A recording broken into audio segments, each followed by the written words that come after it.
Suspense.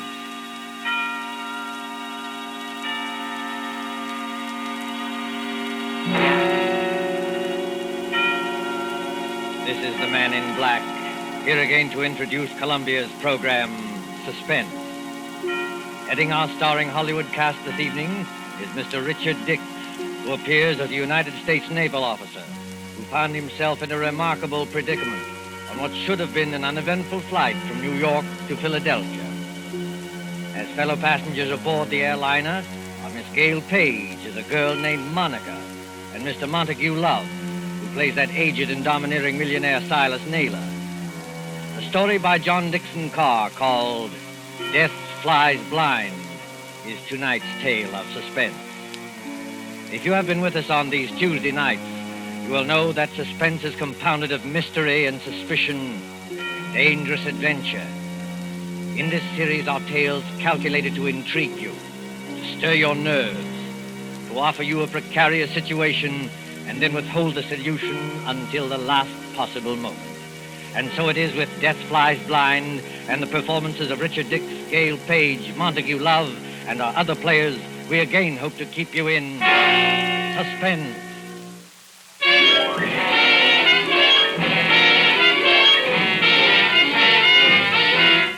LaGuardia Field, Municipal Airport of New York.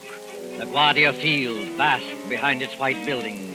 On a gray spring afternoon when rain splashes across the runways, dims the sky, and spatters on the wings of a great silver-painted airliner waiting beyond. Already as the limousine bus from the New York terminus slowly draws up to the waiting shed, you can hear the loudspeaker. 72, New York to Los Angeles. The big limousine bus decides its driver contains only two persons. One is a tall young man in United States naval uniform, the stripes of a lieutenant commander around his sleeve. The other is a tall and dark-haired girl, her face a little frightened in the gloom. Flight 72, New York to Los Angeles. Plane ready to take off at gate number 6. Have your tickets ready, please. Fred, that can't mean us. Now, take it easy, Monica. We're not too late. They won't go without us. No, I mean it says New York to Los Angeles. That's right, Monica. We're only going to Philadelphia. You're still right, my dear. I arranged for a special stop at Philadelphia. It won't take long, and then they go on non-stop from there. Fred, that's just it. Who's going on from there? Oh, you'd be surprised. The airport bus must hold 20 people, but there's nobody in it except ourselves and the driver. Who's going on to Los Angeles or anywhere else? I was going to tell you about that, Monica. All right, miss. All right, sir. Hop under that shed and out the door on the other side. Oh, got your tickets ready? Yes, I've got them. All set, Monica? The rain is certainly coming down. Do they take off when it rains like this? Oh, miss, a little rain don't bother them. What does bother them is unsettled weather at other places. You mean it's perfectly safe? They never take off, miss, unless it is safe. You better hurry up now.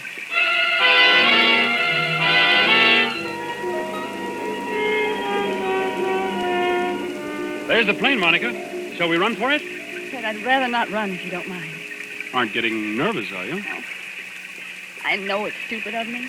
I've flown before. It's just those few seconds before the takeoff. You're moving and the motors have been idling. All of a sudden they start to roar. The plane races ahead and the roar gets louder and suddenly you think, am I ever going to get down alive? Now, look here, my dear. I'm sorry, Fred. There's nothing to worry about, you know. Of course not. I'll be good. It's just this dismal day and this ghostly bus without any passengers. Where?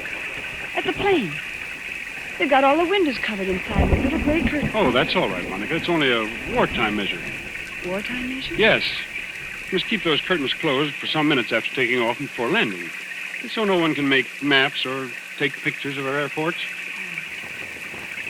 Anything could happen. Oh.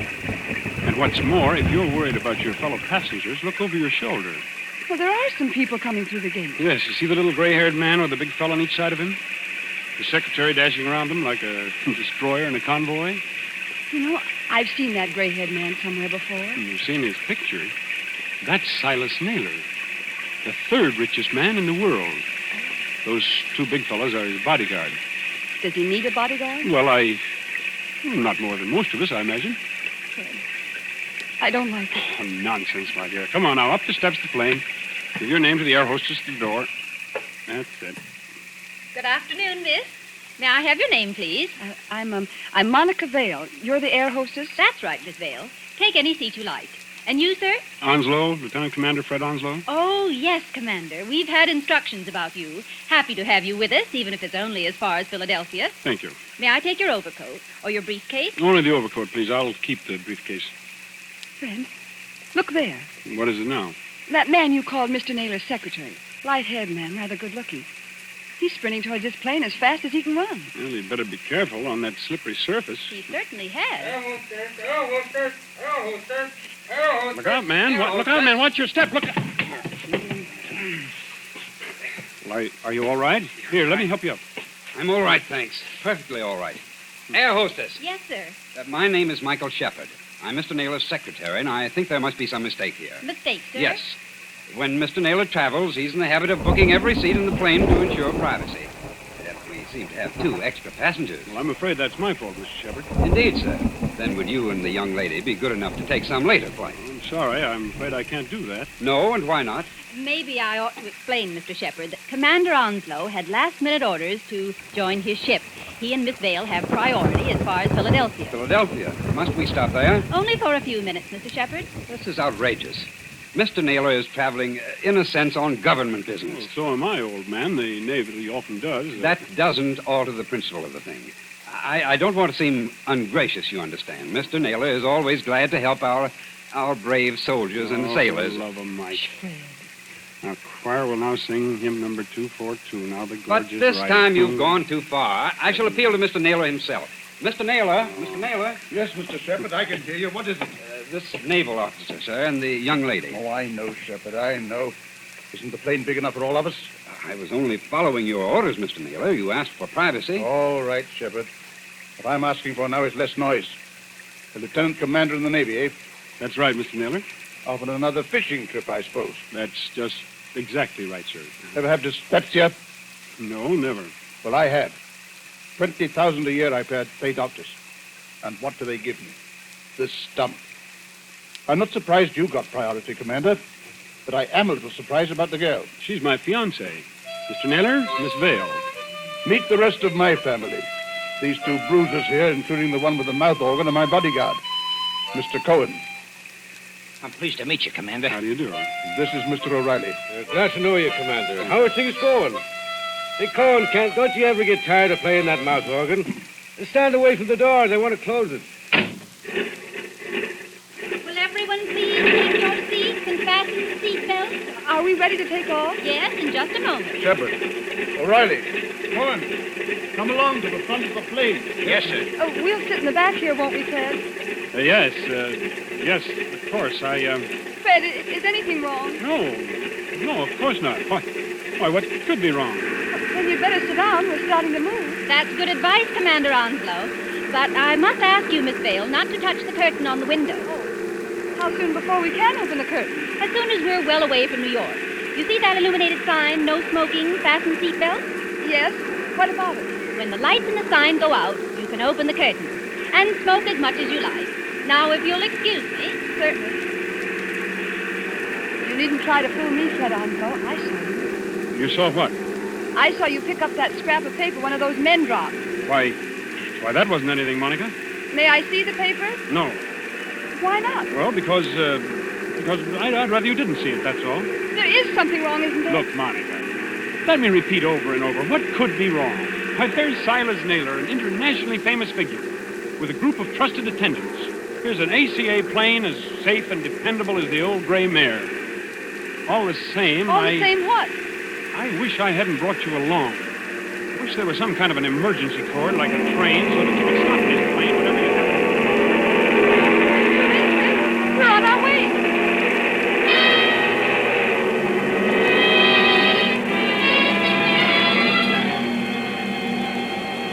"15 minutes, 30 minutes, 40 minutes. The great silver plane throbs against dead quiet. It's warm and stuffy in the cabin, despite the hissing ventilator. Dim white reading lamps shine down on a double row of cushioned chairs along one side and a single row of cushioned chairs along the other. Ahead, above the closed door to the pilot's control cabin, the red glowing sign still warns against opening those curtains. Aft in the plane sits Commander Onslow, his eyes fixed on the clock under that illuminated side.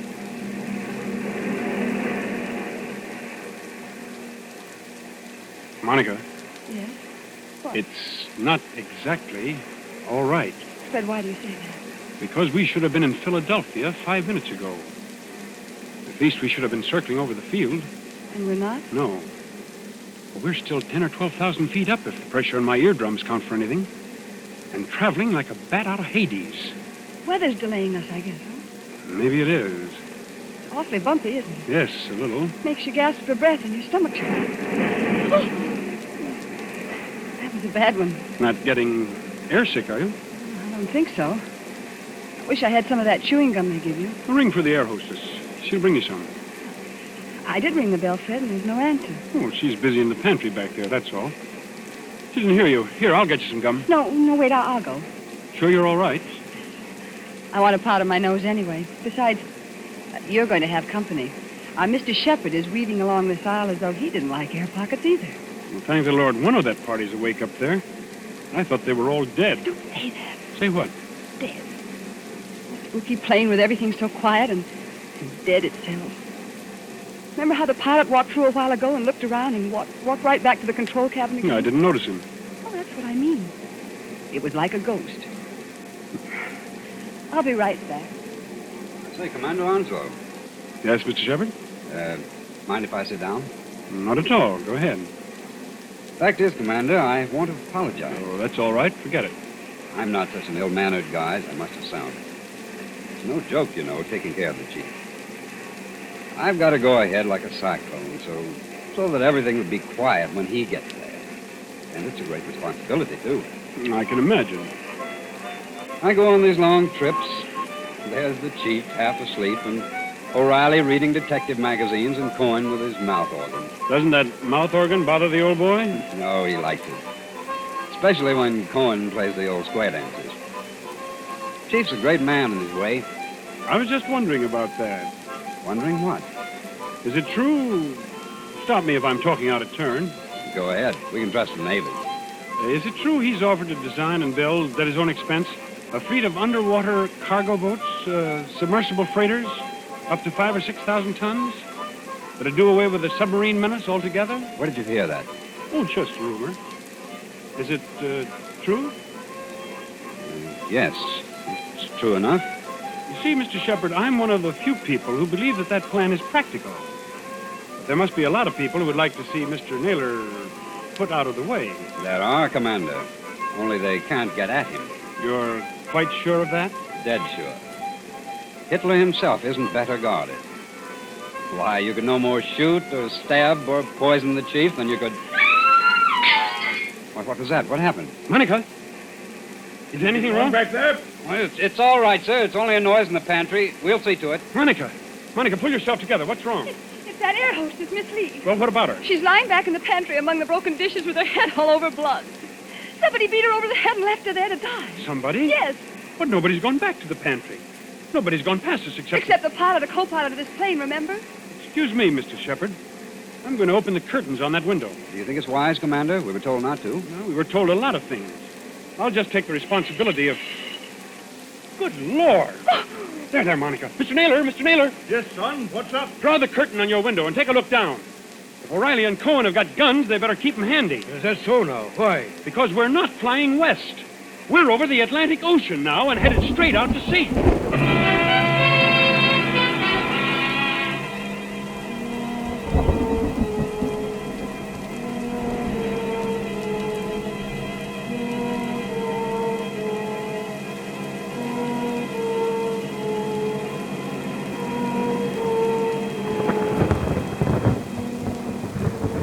Gray water, thin clouds. We must be miles and miles away from land.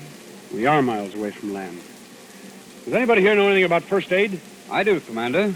I studied medicine in the old days. Then you better go back and look after the hostess. We'll join Mr. Naylor. Steady, Monica. I'm all right. It's this horrible blind feeling, that's all. Air pocket, look out. See here, Commander. We're over the ocean. What the devil's going on here, eh? You're being kidnapped, Mr. Naylor. That's my guess. Kidnapped, did you say? Ah, come off it, Commander. We ain't as dumb as that. The pilot and the co-pilot of this plane are fakes. They've replaced the real officer. Ah, On a dark day like this, with their raincoat collars turned up, they could have gotten away with it. and hijacked us straight off the airfield. Is that it? Yes, I'm afraid so. The hostess must have spotted one of them and knocked her out. Now, what about the Air Force? Wouldn't they know a plane was missing? Well, not until we failed to show up at Philadelphia. The pilot would report by aerial radio telephone about, 15 minutes out of New York. But after that, silence. Excuse me, Commander. You say these two fake pilots are still aboard? In that compartment there with the closed door? Yes, that's right. Then what are we waiting for, Cohen? Till we get to work on them? You said it, Barney. Now, wait a minute, both of you. You wouldn't be trying to stop us, would you, Commander? The one thing we don't want is a gunfight 12,000 feet up. Can any of you fly a plane? No, not one of us. Well, neither can I. So if anything happens to those two pilots, how are we going to get down? I see, young fellow. Well, what are you going to do? First of all, we'll try rapping on the door. Have your gun ready. You can count on that, sir. Fred, listen to me. Be quiet, Monica. Has this anything to do with the scrap of paper you picked up off the floor? What scrap of paper, Oh, Commander? never mind, sir. Why, this door, it's unlocked. Unlocked. Now, don't take any fool chances, young fella. The way I always did when I was your age. Stand to one side when you open that door. Let Cohen and O'Reilly take care of it. Good Lord. Well, the control cabin is empty. There's nobody at the controls. You mean we're flying without a pilot? Yes. See that stick move back and forth? As though a ghost had hold of it? Those crooks do.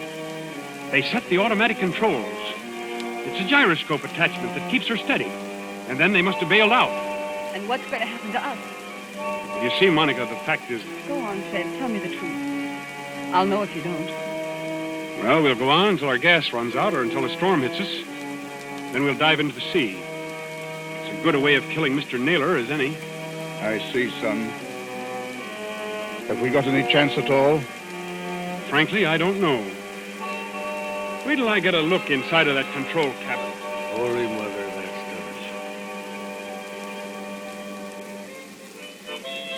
done. Cohen, stop it. Stop it! Yeah, Mr. Naylor? Stop playing that infernal mouth organ. Or if you must play it, play something cheerful. Yeah, sure, Mr. Naylor, sure. How long do you think it'll be before we... Quiet, Cohen. Here's the commander back again. Well, young fella. The radio telephone's out of order. We can't signal. Fred, what about those patrol ships? You said they're 200 miles out to watch for unidentified aircraft. Won't they see us? They've seen us already, I expect. They'll send for an Army fighter plane to investigate, but... Well, what can it do? Yeah. Shoot us down, maybe, huh? That's fine. If only somebody could fly the plane. Well, nobody can, Skipper, so think of something else. See, Mr. Naylor, I was wrong. Wrong, son. About what? One of your party, and I can guess which one, dropped a torn piece of paper. There was a line of writing on it, probably the end of some instructions. Well? Those instructions ended, you should land just as your fuel fails at 7 o'clock a.m. You should land just as your fuel fails at 7 o'clock a.m. But that might not have anything to do with us, son. What made you suspicious of it? Because it was written in German. In German? Quiet, Cohen. I can't hear myself think. Okay, Mr. Naylor. I'm sorry. I thought the fake pilots were kidnapping you, maybe abroad. There's not enough fuel for that, is there? Well, if there's enough fuel for Los Angeles, then there's enough for Europe. Well, that won't work. They bailed out and left us to crash. Excuse me, sir, but it's getting black as pitch out there. I think there's a storm coming up. What happens when that hits us? Plenty, O'Reilly. Plenty. Yeah, well, I was afraid of that. If only somebody could fly this plane, I could navigate it. Navigate it? Yes. You have to learn aerial navigation in my business. With enough figuring, I might even set a new course and try the automatic controls on it. No, I don't dare handle the ship. Wait a minute. I know a way out of this. Well, then speak up, miss. There's a 90-mile wind going to hit us any minute. The air hostess, of course. Miss Lee, what about her? I remember reading somewhere that most air hostesses get flying instructions when they've been with a company for a given length of time. You know, Miss Vail, that's true. There was a girl of Inter Airways who told me the same thing. And if this one can even make a try at landing a plane, we may get back to New York yet. I thought you said she'd been knocked out. Well, she isn't badly hurt, but there's just a chance that maybe she's... There's Shepard, coming back from the pantry. Anybody got a drink? Wasn't very pleasant back there. How is she? You know, we were just wondering whether Miss Lee might be in any shape to pilot the plane. Pilot the plane? Why in blazes should she pilot the plane? There's no time to explain now, Shepard. But we're bound for Davy Jones unless something's done. Could she do it? No. Not even if we, revived her? Not if all the doctors on Earth stood at her side. Why, but I don't think you understand, sir. Miss Lee has just died.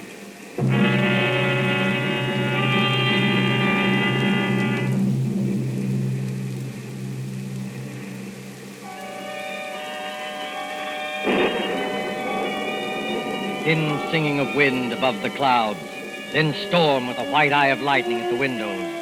Losing height, gaining it again, blown off her blind course, flung partway back again, always racing forward on a flight to nowhere. Late afternoon, evening, night, the steady throbbing of motors like a pulse beat inside the head.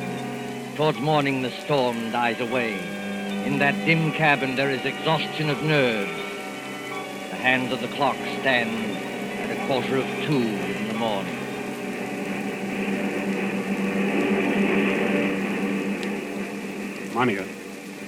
Monica, wake up. What? Oh. Shh. It's Fred. Now keep your voice down. Have I been asleep? Yes, for a couple of hours. They say condemned criminals sleep on the night before their execution. Where are the others? I was a boy back home in the county down. My father used to say to me, "Wally O'Reilly," says he, "did you ever see a banshee? A banshee," says he, "is the old woman that lets you know when you're going to die." Pipe down, you two. I'm sorry, Mr. Naylor. No offense, Chief. And the man play a quiet game of solitaire without somebody yapping all the time? Like 9 on red dead. Listen, Monica, and listen carefully. My first idea was right after all. What are you talking about? There's somebody aboard this ship who can fly a plane. Shh. There is. I proved it by the automatic controls. Proved it how? If those controls had stayed as they originally were, the side winds would have blown us clear off our course. But we're still on our course. That shows that somebody's been sneaking in there and setting us right again when we do stray. Then you mean... I mean, we're headed for somewhere. We're being taken somewhere. But we may outwit this gentleman yet. Outwit who? Is somebody still talking back there? I'm sorry, Mr. Naylor. Monica's just waked up. None of us can feel very much like sleeping anyway. You're right, son. I admit it. Come up here and join me, will you? With pleasure. I beat myself in this twice in this card game, but I still can't make it come out. Oh, what's the use pretending anyway? We know we're in for it. It's this waiting that gets you. Yeah, that goes for all of us, Mr. Naylor. What I'm dreading is the minute when those motors choke and go dead, and we start whirling down, down, down. What does it sound like, Commander, when motors conk out? I've never heard it, Mr. Naylor, but I imagine it sounds like... Listen, I imagine it sounds like that. we're losing height. I can feel it. Well, Cohen, I guess this is the payoff. Yeah, you said it. But look here, Mr. Naylor, we can't be out of fuel. Because it's too early. Look at the clock. It's only 5 minutes to 2 o'clock. I beg your pardon, old man. It's 5 minutes to 7 o'clock. 7 o'clock. Are you crazy? No. Haven't you forgotten the cross-ocean changes in time? By George, the Commander's right. European time is 5 hours ahead of our time. If you don't believe me, just notice that it's getting daylight outside. I was thinking of that message. You should land just as your fuel fails at 7 o'clock a.m. Stand perfectly still, all of you. Yeah, what's got into little Lord Fauntleroy? I'll show you what's got into me, my friend. Yes, I rather thought you would. I shall go into that control cabin. Follow me if you like. I shall sit down at the controls, and I shall bring this plane safely to the ground. Safely to the ground. Where? In Germany, of course. Germany? Don't pull a gun, Cohen. If you plug him, we're all done for. That is good advice, Mr. Cohen. I might add that we're getting closer to the ground every minute. For the love of... Do I take control? Yes, go ahead. But We're following you. Follow by all means. All right. Let's get comfortable here. I take up my position, so. There's fog below. Can you see? Well enough, Miss Dale. Well enough. We must go down rather quickly. And I can't help if it's somewhat rough on your ears. You young swine, what's the idea? The idea, dear patron, is to bring you and your plans for a submarine freighter to a country which will appreciate them. Then those two fake pilots? They were colleagues of mine. Unfortunately, if they had remained, your pug uglies would have started a gunfight, and none of us might have got here. Well? So they left by parachute. And I brought you safely, without blood or toil, into the boundaries of the Third Reich. You're going down too fast, man. Now take it easy. I am perfectly in command, thank you. Look out! The trees, they're coming straight up at us.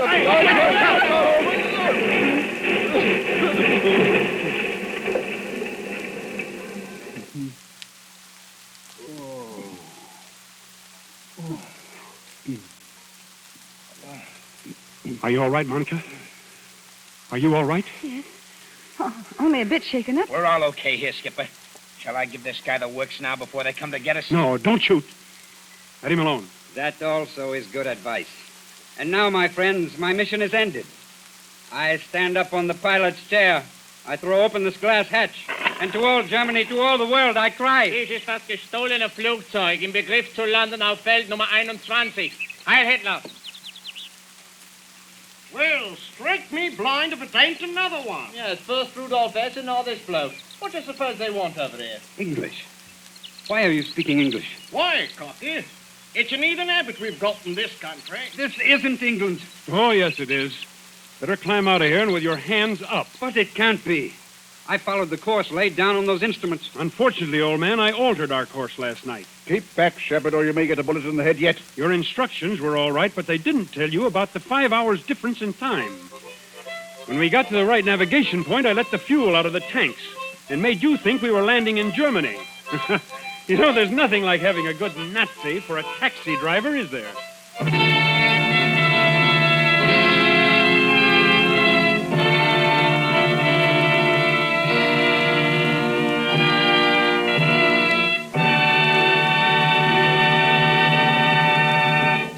And so ends Death Flies Blind, starring Richard Dix with Gale Page and Montagu Love.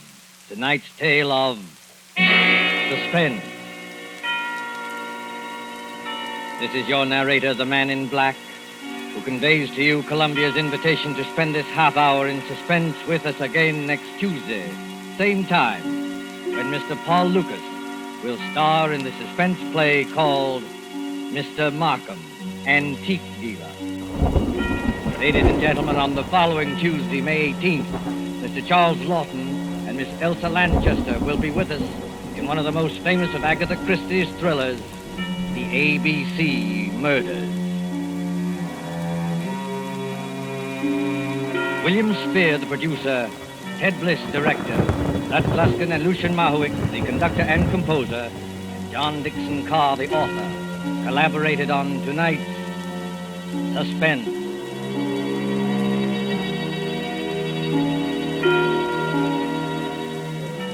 This is the Columbia Broadcasting System.